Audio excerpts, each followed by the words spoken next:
Atos dos Apóstolos, capítulo 1. Prezado Teófilo, no primeiro livro que escrevi, contei tudo o que Jesus fez e ensinou, desde o começo do seu trabalho até o dia em que ele foi levado para o céu.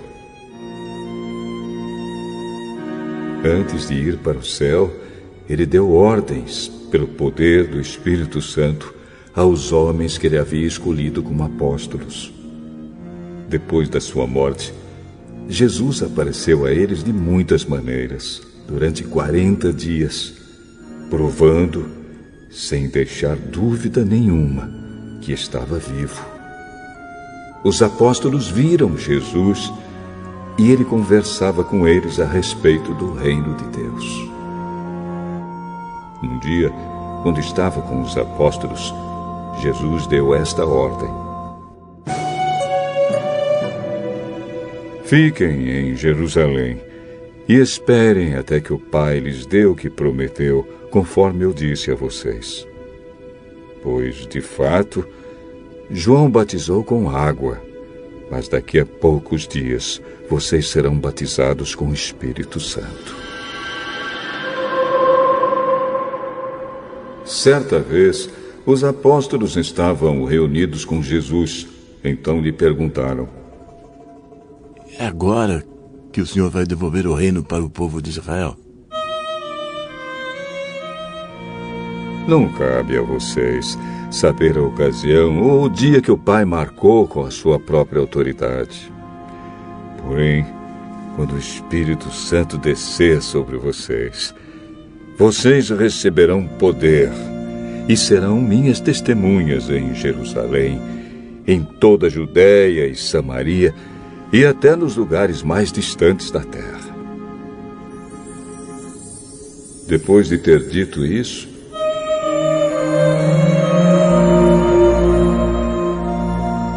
Jesus foi levado para o céu diante deles. Então uma nuvem o cobriu e eles não puderam vê-lo mais. Eles ainda estavam olhando firme para o céu enquanto Jesus subia, quando 2 homens vestidos de branco apareceram perto deles e disseram: homens da Galileia, por que vocês estão aí olhando para o céu? Esse Jesus que estava com vocês e que foi levado para o céu voltará do mesmo modo que vocês ouviram subir. Então os apóstolos desceram o Monte das Oliveiras e voltaram para Jerusalém. O monte fica mais ou menos a 1 quilômetro da cidade.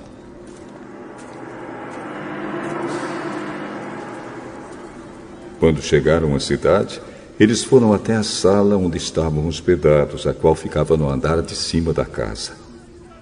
Os apóstolos eram estes: Pedro, João, Tiago, André, Filipe, Tomé, Bartolomeu, Mateus, Tiago, filho de Alfeu Simão, o nacionalista, e Judas, filho de Tiago. Eles sempre se reuniam todos juntos para orar com as mulheres, a mãe de Jesus e os irmãos dele. Num desses dias de reunião, estavam presentes mais ou menos 120 seguidores de Jesus. Nessa reunião, Pedro se levantou e disse: meus irmãos, tinha de acontecer aquilo que o Espírito Santo, por meio de Davi, disse nas Escrituras Sagradas a respeito de Judas, que foi o guia daqueles que prenderam Jesus. Judas era do nosso grupo e foi escolhido para tomar parte no nosso trabalho. Com o dinheiro que tinha recebido pelo seu crime, Judas comprou um terreno. Nesse terreno ele caiu e se arrebentou, e os seus intestinos se esparramaram.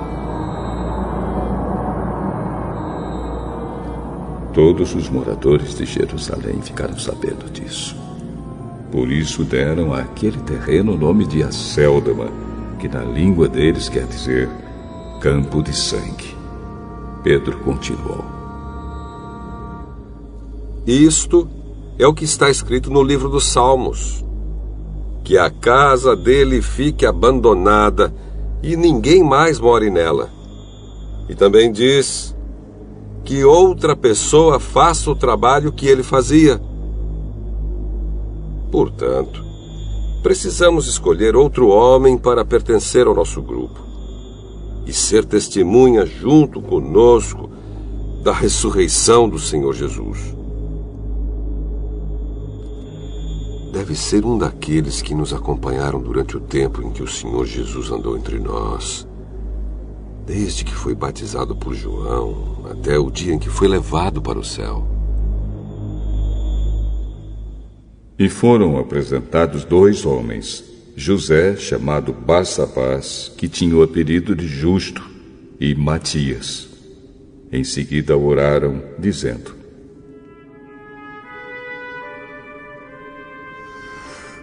Senhor, Tu conheces o coração de todos. Mostra agora qual dos 2 escolhesses para trabalhar conosco como apóstolo.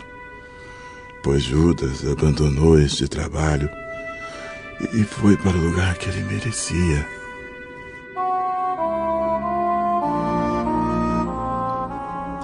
Depois fizeram um sorteio para escolher um dos 2.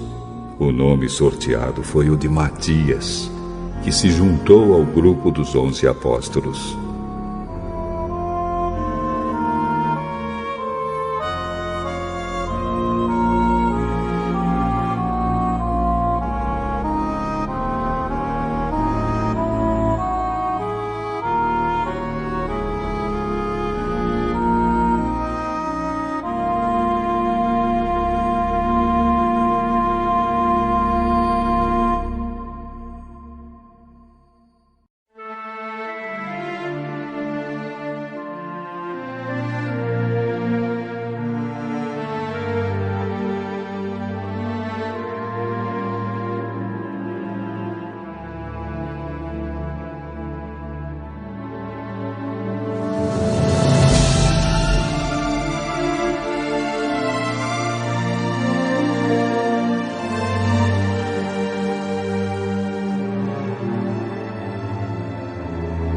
Deuteronômio, capítulo 11. Moisés disse ao povo: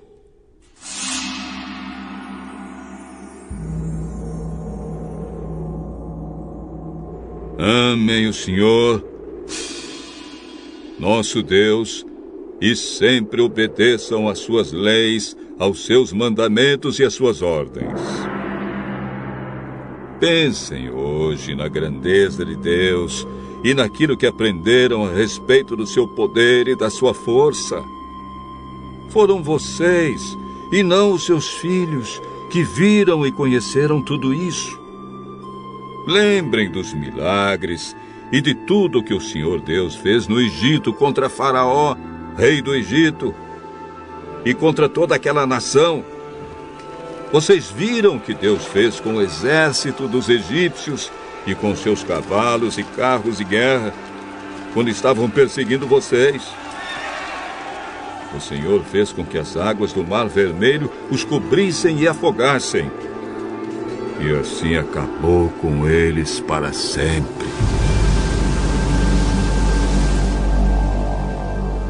Vocês viram o que Deus fez no deserto durante a viagem até este lugar, e também o que fez com Datã e Abirão, filhos de Eliabe, da tribo de Ruben. Na presença de todos, a terra se abriu e engoliu os 2, junto com as suas famílias, barracas, empregados e animais. E vocês mesmos viram todos os grandes milagres que o Senhor Deus fez. Portanto, obedeçam a todas as leis que hoje eu estou dando a vocês, a fim de que sejam fortes e possam invadir a terra para onde estão indo e tomar posse dela. Assim vocês viverão muitos anos naquela terra boa e rica que o Senhor Deus jurou dar aos nossos antepassados e aos seus descendentes. A terra que vai ser de vocês não é como o Egito, de onde saíram. Ali, depois de semearem a terra, vocês precisavam trabalhar muito para regar o chão, como se fosse uma horta. Porém, a terra que vocês vão possuir é uma terra de montes e vales, onde nunca falta chuva. O Senhor nosso Deus cuida daquela terra e nunca esquece, desde o começo até o fim do ano. Portanto, se vocês obedecerem às leis que eu lhes estou dando hoje, e se amarem o Senhor nosso Deus, e o servirem com todo o coração e com toda a alma, então Ele dará as chuvas no tempo certo, tanto as chuvas do outono como as da primavera. Assim haverá boas colheitas de cereais, de uvas e de azeitonas, e haverá pastos para o gado. Vocês terão toda a comida que precisarem. Tenham cuidado. Não deixem que o seu coração seja enganado. Não abandonem a Deus para adorar e servir outros deuses. Se fizerem isso, Deus ficará irado com vocês e não mandará chuvas. Aí a terra não produzirá colheitas, e em pouco tempo vocês desaparecerão da boa terra que o Senhor está dando a vocês. Lembrem desses mandamentos e os guardem no seu coração.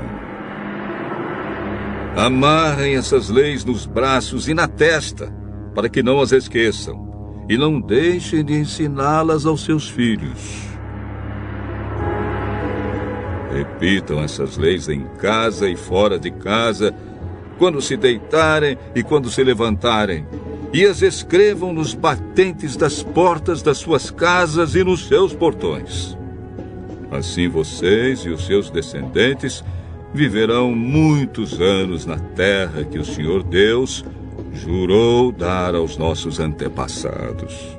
Enquanto o mundo existir, vocês viverão naquela terra.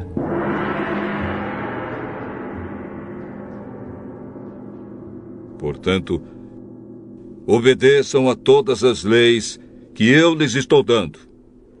Amem o Senhor nosso Deus, sigam todos os seus mandamentos e fiquem ligados com Ele. Se fizerem isso, Deus expulsará todas essas nações, e vocês tomarão posse de uma terra que pertence a povos mais numerosos e mais poderosos do que vocês. Será de vocês toda a terra por onde andarem, desde o deserto no sul até os montes Líbanos no norte, desde o rio Eufrates no leste até o mar Mediterrâneo no oeste. Vocês nunca serão derrotados, pois o Senhor, nosso Deus, cumprirá o que prometeu e fará com que todos os povos daquela terra fiquem apavorados com vocês.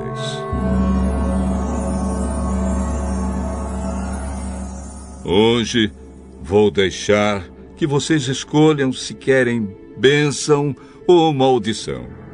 Vocês receberão a bênção se obedecerem às leis do Senhor nosso Deus que estou dando a vocês hoje. Ou receberão a maldição se não obedecerem às suas leis, mas rejeitarem os mandamentos que eu lhes estou dando hoje e adorarem outros deuses que vocês não conheciam.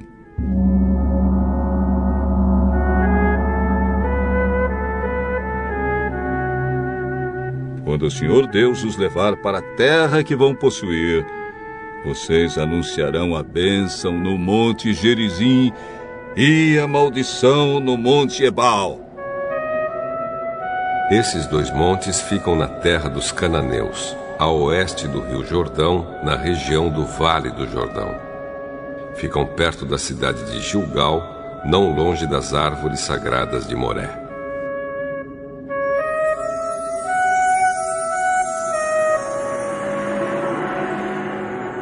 Agora, vocês vão atravessar o rio Jordão e tomar posse da terra que o Senhor, nosso Deus, lhes está dando.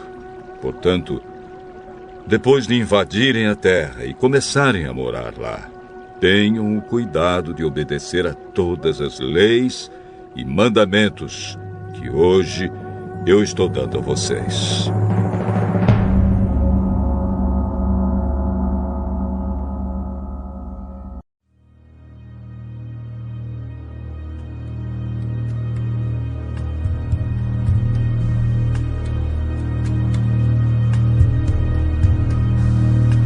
Deuteronômio, capítulo 12. Moisés disse ao povo: São estas as leis e os mandamentos a que vocês deverão obedecer todo o tempo que viverem na terra que o Senhor, o Deus dos nossos antepassados, vai dar a vocês. Depois de expulsarem os povos daquela terra, arrasem completamente todos os lugares onde eles adoram seus deuses, tanto nas montanhas como nas colinas e debaixo das árvores que dão sombra. Derrubem os altares, quebrem as colunas do deus Baal, cortem os postes ídolos e queimem todas as imagens, para que ninguém lembre mais dos deuses daqueles povos. Não adorem o Senhor, nosso Deus, do jeito que aqueles povos adoram seus deuses. No território de uma das tribos, o Senhor Deus escolherá o lugar onde vai morar e onde o povo vai adorá-lo. Vocês irão lá e ali oferecerão em sacrifício os animais que são queimados no altar e também apresentarão outros sacrifícios. Para esse lugar, trarão a 10ª parte dos animais e das colheitas, as contribuições, as ofertas prometidas, as ofertas feitas por vontade própria e as primeiras crias das vacas e das ovelhas. Ali, na presença do Senhor, nosso Deus, vocês e as suas famílias comerão da carne dos sacrifícios e ficarão alegres, porque Deus abençoou todo o trabalho de vocês.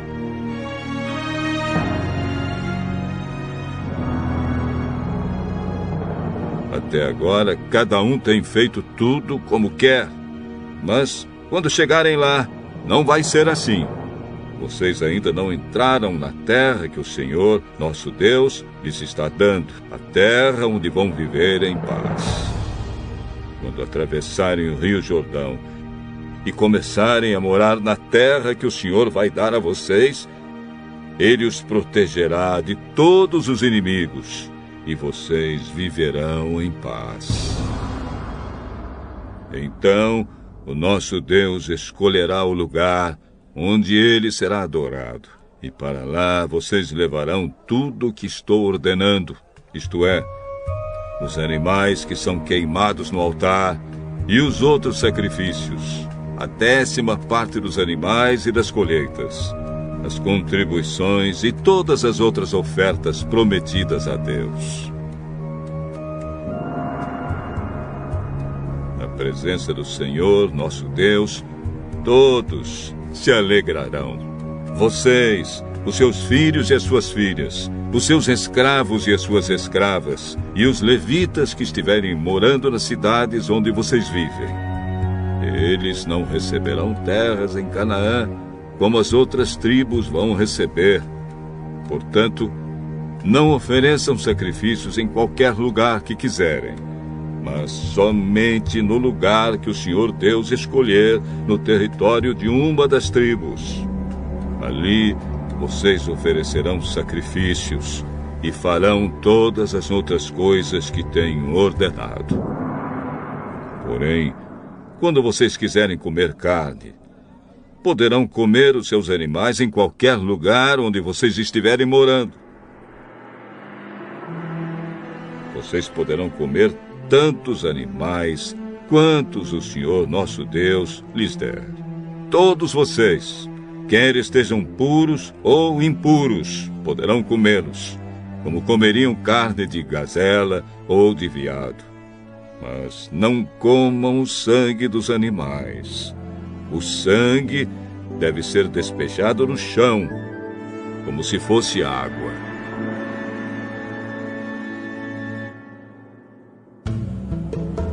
Os sacrifícios oferecidos a Deus não podem ser comidos nos lugares onde vocês vão morar. A 10ª parte dos cereais, do vinho e do azeite, as primeiras crias das vacas e das ovelhas, as ofertas prometidas, as ofertas feitas por vontade própria e qualquer outra oferta, todos esses sacrifícios e ofertas vocês poderão comer somente no lugar que o Senhor nosso Deus escolher. Ali, na presença de Deus, todos comerão da carne dos sacrifícios. Vocês, os seus filhos e as suas filhas, os seus escravos e as suas escravas, e os levitas que estiverem morando nas cidades onde vocês vivem. E todos se alegrarão, porque Deus abençoou todo o trabalho de vocês. Lembrem de cuidar dos levitas durante todo o tempo em que vocês viverem naquela terra. O Senhor, nosso Deus, cumprirá a sua promessa e aumentará o território de vocês. Então poderão comer carne sempre que quiserem. E se estiverem longe do lugar que o Senhor tiver escolhido para nele ser adorado, vocês poderão fazer o que eu ordenei. Ali onde estiverem morando, poderão matar vacas e ovelhas que Deus lhes tiver dado e comer carne à vontade. Todas as pessoas, tanto as que estão puras como as que estão impuras, poderão comer carne desses animais, como comeriam carne de gazela ou de veado. Mas não comam o sangue. A vida está no sangue, e vocês não devem comer carne com vida. Não comam sangue. Despejem o sangue no chão, como se fosse água. Obedeçam a essa lei e façam o que o Senhor Deus acha certo. E assim vocês e os seus descendentes serão felizes. As coisas dedicadas ao Senhor Deus e as ofertas prometidas devem ser levadas para o lugar que Ele escolher. E ali, no altar do Senhor, devem ser oferecidos os animais que são completamente queimados. E ofereçam também em sacrifício os outros animais. Despejem o sangue em cima do altar e comam a carne. Obedeçam fielmente a todas essas leis que eu estou dando a vocês. E façam tudo o que o Senhor, nosso Deus, acha bom e certo. Assim vocês e os seus descendentes serão felizes para sempre. O Senhor, nosso Deus, acabará com os povos da terra que vocês vão invadir e que vai ser de vocês. Portanto, quando estiverem morando lá, não imitem aquela gente. Não sigam a religião deles, nem adorem os seus deuses, pois isso seria um pecado mortal. Não adorem o Senhor, nosso Deus, do jeito que aqueles povos adoram os seus deuses, pois Ele odeia e detesta tudo o que esses povos fazem nas suas reuniões religiosas.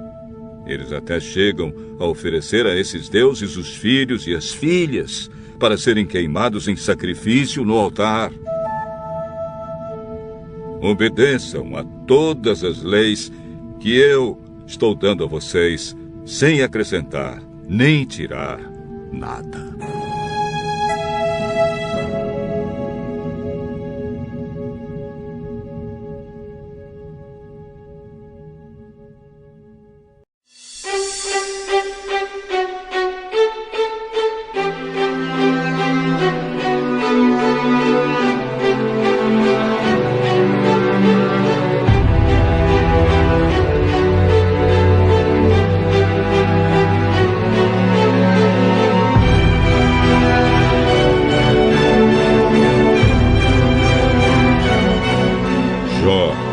Capítulo 9.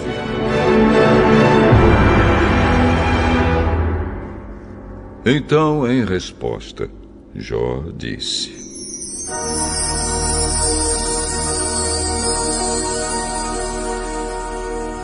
eu sei muito bem que as coisas são assim.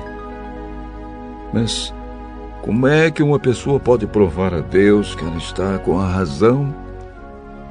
Quem se atreve a discutir com Deus? Ele pode fazer 1000 perguntas a que ninguém é capaz de responder. A sua sabedoria é profunda e o seu poder é grande. Quem pode desafiá-lo e vencer? Sem aviso, ele muda de lugar os montes e, na sua ira, os destrói. Deus manda terremotos e o chão treme. Ele abala as colunas que sustentam a terra.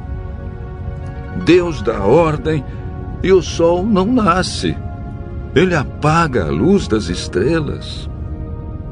Deus, sozinho, estendeu o céu. Ele pisou sobre as costas do mar. Deus criou as estrelas em grupos. A ursa maior, as 3 Marias e as 7 cabrinhas. E fez também as estrelas do sul. Deus faz coisas grandes e maravilhosas, e os seus milagres não têm fim. Deus passa perto de mim e eu não vejo. Ele vai andando e eu não percebo. Se Deus quer ficar com alguma coisa, quem pode impedi-lo? Quem se atreve a perguntar: o que estás fazendo? Deus não volta atrás na sua ira. A seus pés caem derrotados os aliados do monstro Raabe. Quem sou eu então para responder a Deus? Onde vou achar palavras para discutir com ele? Ainda que eu tivesse a razão, eu não responderia. Ele é o meu juiz. Só posso pedir misericórdia. Ainda que eu o chamasse ao tribunal e ele se apresentasse, não acredito que ouviria o meu caso. Deus me esmaga com uma tempestade e sem motivo aumenta as minhas feridas. Ele não me deixa nem respirar e enche de amargura a minha vida. Farei uso da força. Ele é o forte. Chamarei Deus ao tribunal. E quem o obrigaria a comparecer? Sou inocente e sincero, mas as minhas palavras me condenariam e me declarariam culpado. Sou inocente, mas não me importo com isso. Estou cansado de viver. Para mim, é tudo a mesma coisa. Por isso, digo que Deus destrói tanto os bons como os maus. Se, de repente, uma desgraça mata pessoas inocentes, Deus ri. Deus entregou o mundo nas mãos dos maus e cobriu os olhos dos juízes com uma venda. E se não foi Deus quem fez isso, então quem foi? Os meus dias correm mais depressa do que um atleta. Eles fogem sem ter visto a felicidade. A minha vida passa como um barco ligeiro, como uma águia quando se lança sobre um coelho. Posso tentar esquecer as minhas queixas. Posso deixar o meu ar triste e voltar a ser alegre. Mas logo os meus sofrimentos me deixam apavorado, pois sei que Deus não acredita que eu seja inocente. E se Ele acha que sou culpado, não adianta nada lutar. O sabão não pode lavar os meus pecados. O sabão mais forte não pode limpar o mal que cometi. Deus me joga na lama e até a minha roupa tem nojo de mim. Deus não é um ser humano como eu e por isso não posso responder-lhe. Nem podemos resolver a nossa questão no tribunal. Para nós dois, não há um juiz que possa julgar a mim e a Deus. Oh, Deus, para de me castigar. Não me enches de medo com os teus terrores. Então eu falarei e não terei medo, pois a minha consciência não me acusa.